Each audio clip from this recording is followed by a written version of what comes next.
Hello, everyone, and welcome to episode 8 of the Player Base Podcast. I am your host, Mulzak, and with me, the great and powerful Xotic. How are you?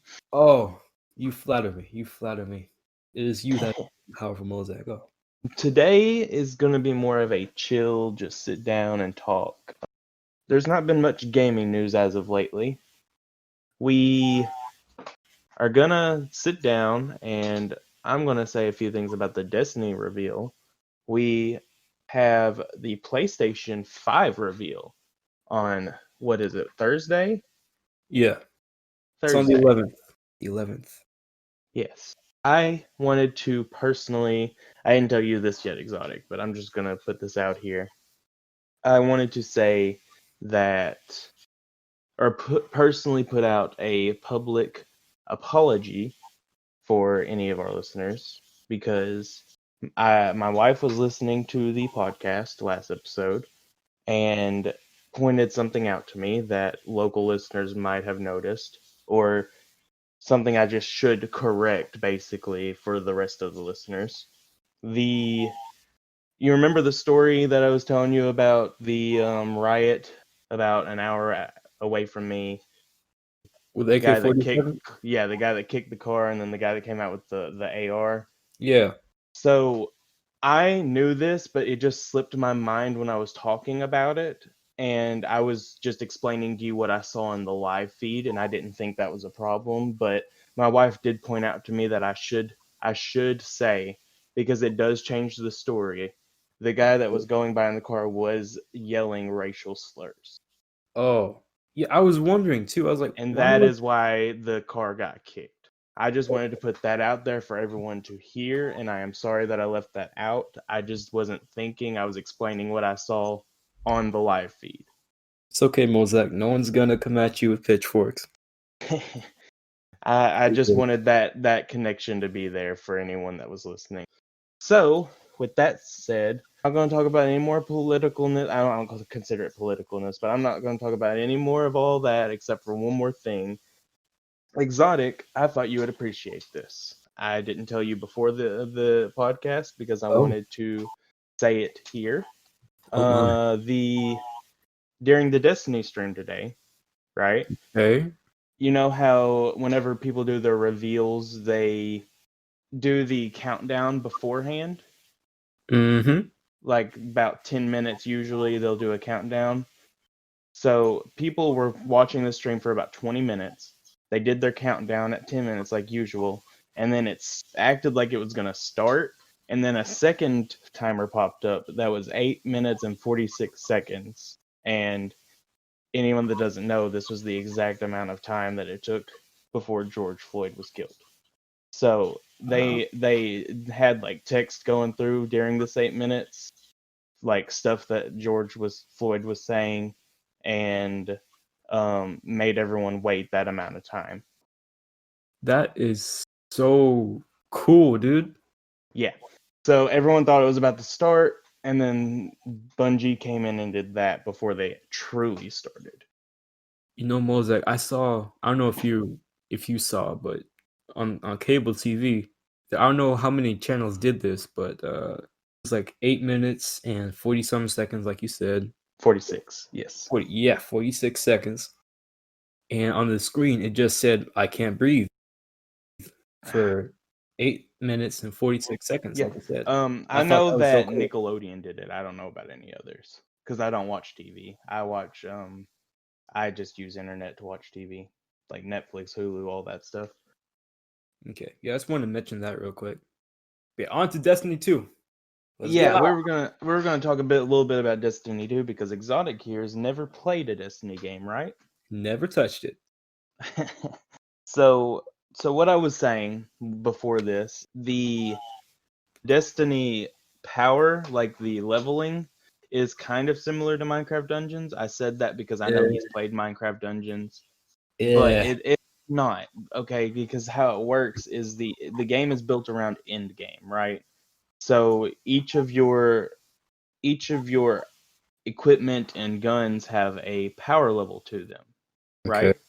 And you get the power, you want it to be as high as possible. So how it works is each of your items has a power level. You add each of those up and then divide it by how many items that there are, which gives you the average, right?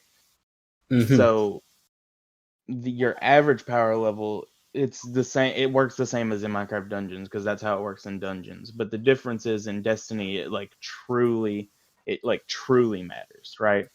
So you could be like 10 power level under a boss, and yeah, you're not going to be able to do it by yourself. But you go in with 2 or 3 friends, it's going to make it a lot easier on you. You see what I mean? Wait, so I have a question. So the multiplayer, are the power levels still in, like, the multiplayer area? So you have like Yeah, one your player. power level is throughout the whole game. Yes. That's disgusting. I'm sorry, Mulzak. That's just, I hate it. Because if you have one kid that doesn't have a life, right, and he plays the game all day, what you're telling me is that kid is gonna dominate the lobby. Okay, no. Because in multiplayer, like the PvP version or portion of the game, the power level does not matter. Okay, that's good. That's good. Until the Iron Banner comes up, which is a special event every 2 months or 1 month. It used to be 1 month, but then they started alternating it, so I don't know if it's 1 or 2 months now. But basically, this event is called the Iron Banner. It lasts a week long, and your power level advantage is enabled in this. So if you are at the top of the power level, yeah, you're gonna burn someone down on health that is not. But that's what it's meant to be, is the competitive version of PvP. Okay. And So during this event, this is like the baddest of the bad, the most competitive version of PvP that they try to make, right? So they want you to actually play the game so you can grind for the specific armor pieces to the Iron Banner. Because there's specific armor and weapons dedicated to this event. okay. I can tell The you're loving talking about this, aren't you? Yes, I love Destiny. There's another competitive version of PvP called the Trials of Osiris, which, if you know, Search and Destroy, Yeah. basically from COD, it's basically that, but Destiny, if that makes sense. But it's also power level advantages, so you have to be extremely strategic in order to beat it. So the way it works is the wins, you get like a scorecard, and once you get a certain amount of wins in a row, you can go and redeem that for loot. So like you have to get the best loot, basically you have to get a perfect scorecard, and that's like the biggest challenge of Trials of Osiris, is to get a perfect scorecard without any losses on it. And actually, Trials of Osiris have been gone for like years now, and it's coming back this month. Mozak, I'll be real with you. I am not following to I the extent understand. that I I should know. be. Okay. No, we'll play the game later on. Yeah, So I that's what can I was gonna just understand. say, was I truly recommend you getting the free version of it, and I will sit down and play with you, Okay, good. and I we will be we big. will get you interested in Destiny, I promise. I will be big no. You must help me. So, mm, uh, you want to talk about Dead by Daylight now? Um, Actually, something else I was wanting to talk about in Destiny, just okay. to put this out there, was, I know you don't know much about the game, so I'm just gonna kind of give you a breakdown. The beginning of Destiny 2 starts off at the fall of the light, basically, which is what gives you your power. Okay. And so the whole base game, like when the game first came out, year one content was based around getting your light back and getting your power back. Okay. Uh, so you got to remember that the story of Destiny has been going since 2013. So we are 7 years later, and we have always been based around light and killing the darkness. But with this new DLC in the fall, we are finally going to get to wield the darkness. Like Star Wars. And I am so, like, everybody that is excited about and loves Destiny, this is so big. Like, I can't even describe to you how big this is. I'm just pumped. So like for until now, you could only play as a light, you're saying? Yeah, like our abilities are based around the light. Yes, because there's an entity basically that the best way I can describe it to you is like our god kind of, but that sounds like it's a cult and it's not. But the traveler gives you your light, and the light is what gives you your like power first, because each class has a different ability for solar, arc, and void. So you have three different subclasses are based around the light, and we've been waiting for a while to wield the darkness. And we're finally, because we've been going down that road. That's slowly what Destiny 2 has been going down to, especially heavily in the last DLC, was mentioning the barrier between light and dark is a lot thinner than we know. Oh, so they tried to, put the fan base down like some sort of ARG, like with Yeah, like Overwatch did with Sombra, if anyone remembers that. I do not. Yeah, it was really annoying, but it was really cool at the same time. What they did, they would drop little hints in developer updates, like and people would try to decode it and try to find new information about the new hero, Sombra, that was gonna come out. Mm-hmm. It lasted like a long time, like 6 months. But Oh it was cool. wow. It was cool. So that's what I'm understanding from that. From this, it's that. Is that? It's just really been like story cues that have happened that have like mentioned we might venture into the darkness at some point. And it's been going on for years, and it's just finally happening. Wait, so when is this gonna happen? September 22nd. September 22nd. Okay. Yeah, you have plenty of time to play Destiny before it drops. Okay, cool. You want to talk about Dead by Daylight now? Yeah, what do you want to say about it? I'm sorry. I so excited. I love the game. I love the game so much. Anyway, so new hero, hero, new killer, Pyramid Head. Hero. Yeah, I was hero. I was thinking about Overwatch. Oh my god, the new hero came out. No, he is not a hero. He's a killer. Anyway, Pyramid Head. I think he's overpowered. He's going to be overpowered. Like the ability to get survivors through Okay, walls. I haven't. Sorry to interrupt you. I haven't seen any of his abilities. Do you know his abilities? Oh yes. Okay, explain that to me.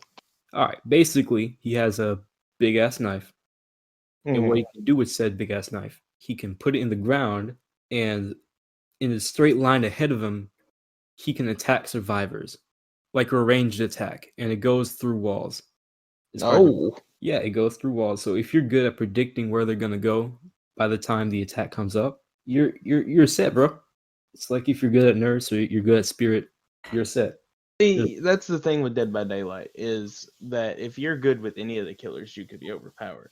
I True. mean, I main what's his name? Ghostface. Ghostface. Thank you. I blinked there. I main Ghostface, so I can go invisible, and they never see me. Okay. I mean, obviously they can see you, but if they're not good at the game, then they have no clue you're there. Okay. So that's just one of the reasons I love Ghostface. I mean, obviously Scream is one of my favorite scary movies. I just love it. But Ghostface, in my opinion, is just I just love using him because of that fact alone. When you can go invisible and chase people, and then they just don't know where you are. I mean, Wraith would be a little bit better for that, don't you think? Like I said, I'm going to actually start getting around to playing other killers because I haven't ventured around too much.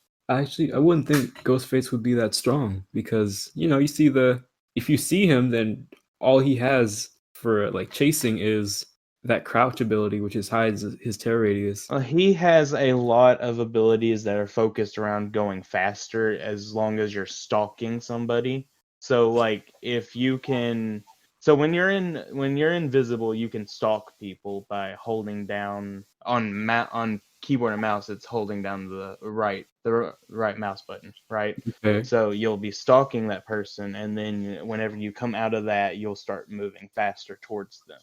Oh, okay. So like So Rick. his abilities are a lot more based around being a stalker, because that is what he was in the movies. You know, he watched his prey.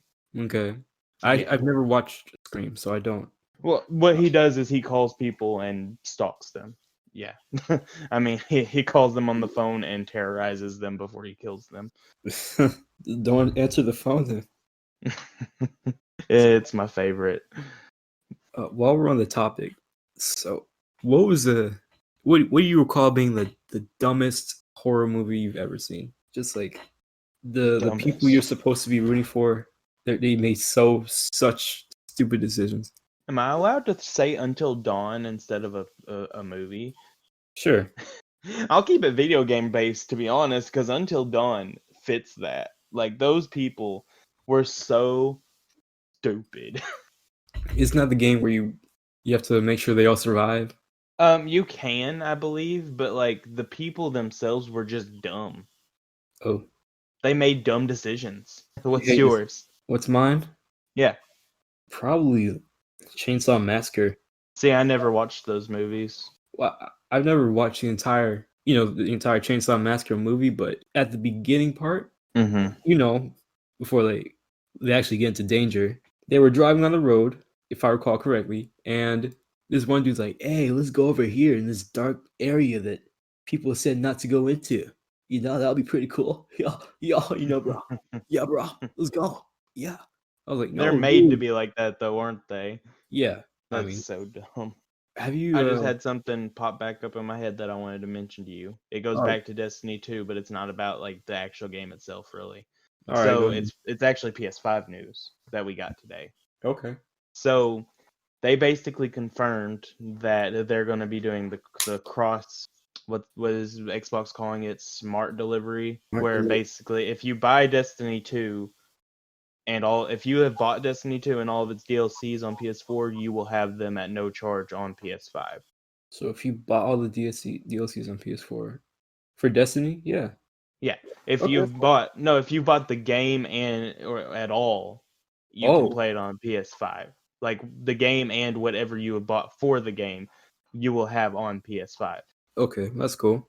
So because Xbox has announced their smart delivery, which is going to be you can play any game from Xbox One, 360, even some of the old Xbox games, you'll be able to play anything you've owned on Xbox Series X.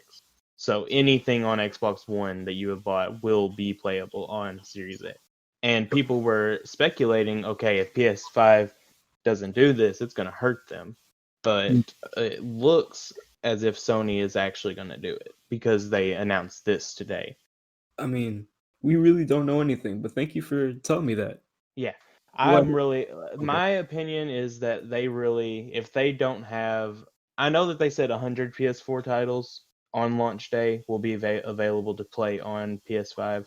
But my opinion, if they don't have all of them, then they're hurting themselves. What do you mean all of them? All of the PS4 games. Uh, Like, that's a the way lot. it's gonna work is that you'll be able to put your actual disc into the PS5 and play it, right? So that's what I'm trying to say. Okay. Wait, so when they say that 100 games are going to be available, like, do they mean for free A or? hun- So the way this works is you own the game on PS4 already, disc or digital, right? Mm-hmm. And it's going to be what they announced was the 100 most played games, 100 most downloaded, bought, and played currently will be available to play on the PS5 if you put that disc in, or if you just have it digitally, you can download it to your console. Okay. But what Xbox is doing is they have their whole Xbox One lineup, or their whole Xbox One category, everything from their console ready to go at launch for Series X.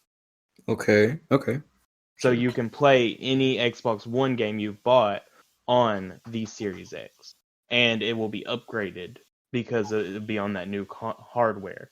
So there won't be loading times, anything like that. Yeah, And what PS4 is I'm gonna be. saying is, if the PS5 doesn't utilize that, then they're going to be hurting because Xbox is doing it, Yeah. and It's funny. that's a big feature.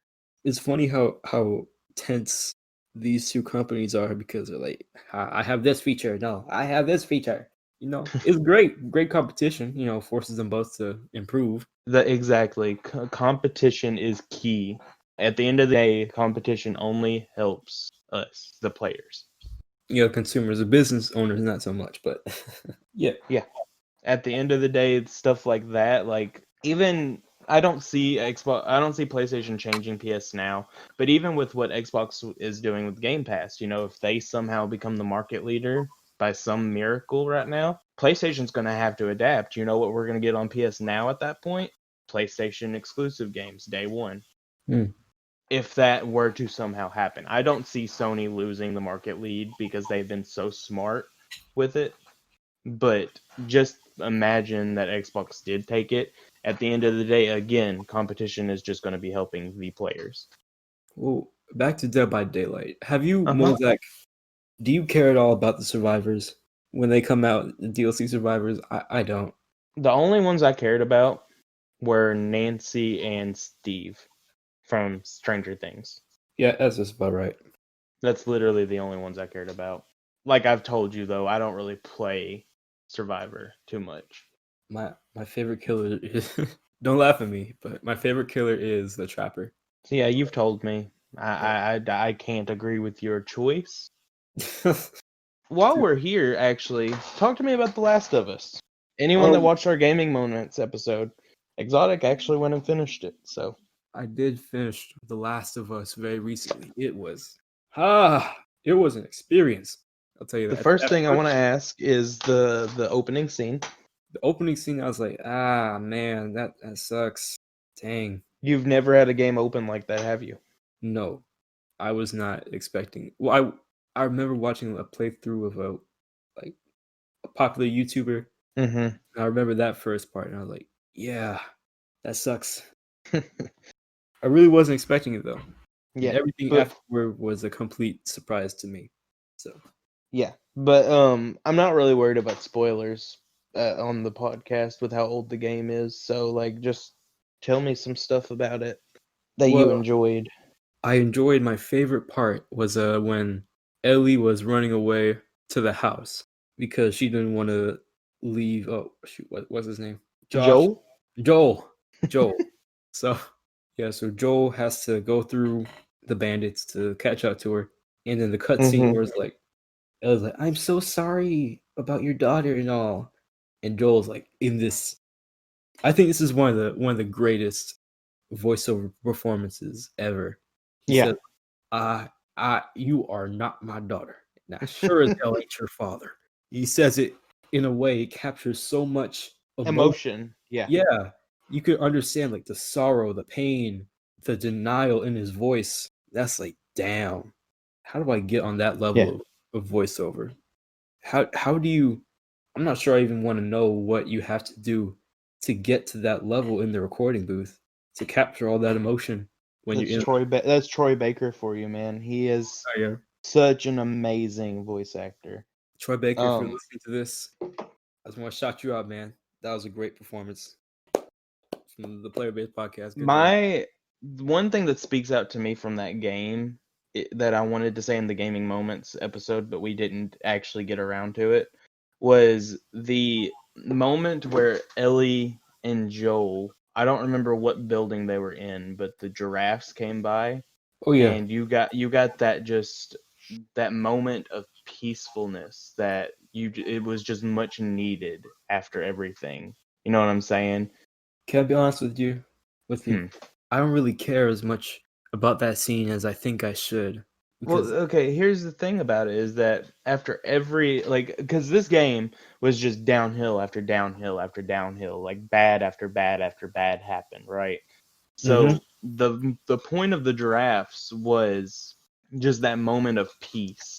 It was just like, okay, this girl was born in this kind of world, basically. She has never seen this kind of thing, and it was just a peaceful moment to breathe, Mm. something happy. Oh, okay. I can understand that a little bit more now. Because what I was thinking, I was like, you know, giraffes out here, cool, I guess. It was a big topic because it was just a happy moment, and you didn't get much of that in the game. Yeah.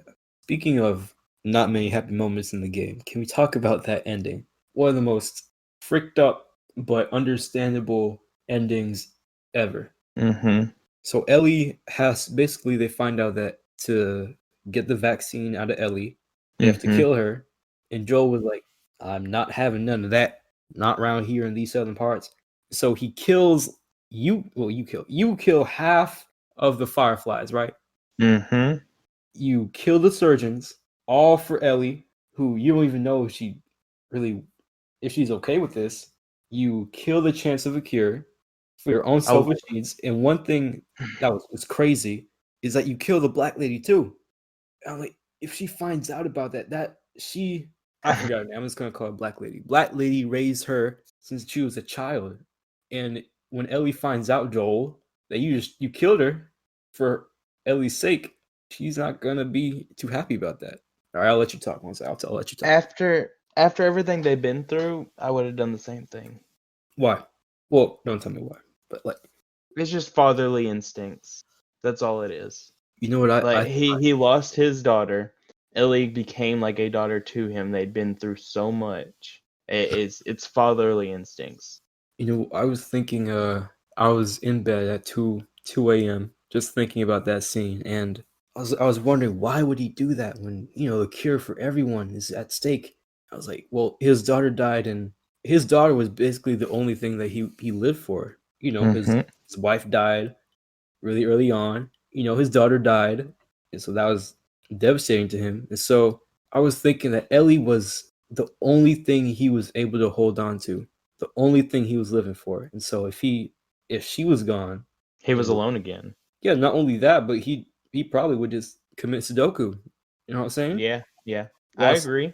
3 important people in his life, and he But would have nothing else to that live. also brings me to the fact that I'm pretty sure The Last of Us 2. I'm trying to stay away from news from it, but from what I've seen, I'm pretty sure him and Ellie have been separated for a while because this game takes place, I believe, like years after the first game. Yeah, Ellie grown. Yeah, Ellie a bit of a grown now. The biggest impactful moment, or not moment, but like the most impactful cutscene basically to me was right after Joel falls on that spike, right? Ooh, yeah. And it goes from that straight to that snowy cutscene where Ellie shoots that rabbit. For some reason, that scene sticks in my mind since the day I've played it. Mulzak. I don't know why. My what I like to say is that it's just that you can see the graphics in that scene, right? And before that, we had not seen graphics like that. Oh, the rabbit dying, or No, the like graphics in general. You have to remember this was on PS3 when it launched. it was on PS3 when it launched. Yes, this didn't launch Wow, on PS4. It launched on PS3. wow. Is that? Oh, I didn't know that. Okay, Yeah, good to know. 2013. This game is 7 years old. Yep. Are you aware of the that meme of that streamer? She's like, "Oh my god, it's the cutest fucking thing I've ever seen in my life." Yes. And the rabbit dies. Like, oh, oh. Yeah. I know that meme. Yes. That's what that reminded me of. You said it was the most impactful thing. I'm sorry, but Oh, you're good. I just want to say, my favorite part, gameplay wise, was when you played as Ellie, because Yeah. Ellie straight up badass. All right, Mm-hmm. don't fuck with Ellie. My favorite part about her is that when you go up behind someone and do a stealth attack, there's no option to do a stealth attack. She just Yep. goes all out with the knife. Yeah, yeah, yeah, yeah, yeah, yeah. 5 stabs to the fucking eyeball. You need I love to play the DLC now if you haven't. DLC. If you have the PS4 version, I don't know if you have the DLC or not. It's called Left Behind. Oh yeah, I saw that. Yeah, you need to play through that. It's like an hour and a half DLC story. Is it about Ellie? Yes, you play as Ellie. No. Is it after the events? It's before. It's like when it all started, basically, I think. Okay. I don't know if it's when it's all started, but I know that it takes place with her and her friend in a mall that's been abandoned. Oh, is that scene? Oh, that's gonna be sad. That's gonna be. But really... yeah, it didn't in the main game she talked about how her friend died. Yeah. Yeah, that it's the DLC is based around that. What if her friend's still alive? Dun, dun, dun. Okay. Like, you should play it. It's fantastic, and it adds a special element that you're gonna need to know for The Last of Us 2. Cool. I'll see if I can get around to playing that. Good talk. Anything else? Nope. All right, cool. I enjoyed it. I enjoyed it too. I enjoy getting together like once a week talking about stuff, even if there wasn't really any news today. Yeah, I like talking about random stuff, even though if you made it this far, people, thank you. Thank you for listening to our, I don't know what to say, our average voices for, how long was it, Mulzak? Is it? It's about 35 minutes. After I edit it, about 30 minutes. 35 minutes. You, sir, or ma'am, or whatever, deserve a gold star. Give us some feedback in our brand new mail. We have a fan mail now. Or you can just contact us through it. Yes, that's actually what I was about to bring up. We now have a fan mail. If any of you would like to send in any voice messages or text messages, whatever. You can email us at ThePlayerBasePodcast@gmail.com. You can find our podcast on Spotify, Apple Podcasts, Google Play Music, and our website. You can find us at ThePlayerBase.fireside.fm, and we're on YouTube, and all of those links will be in the description.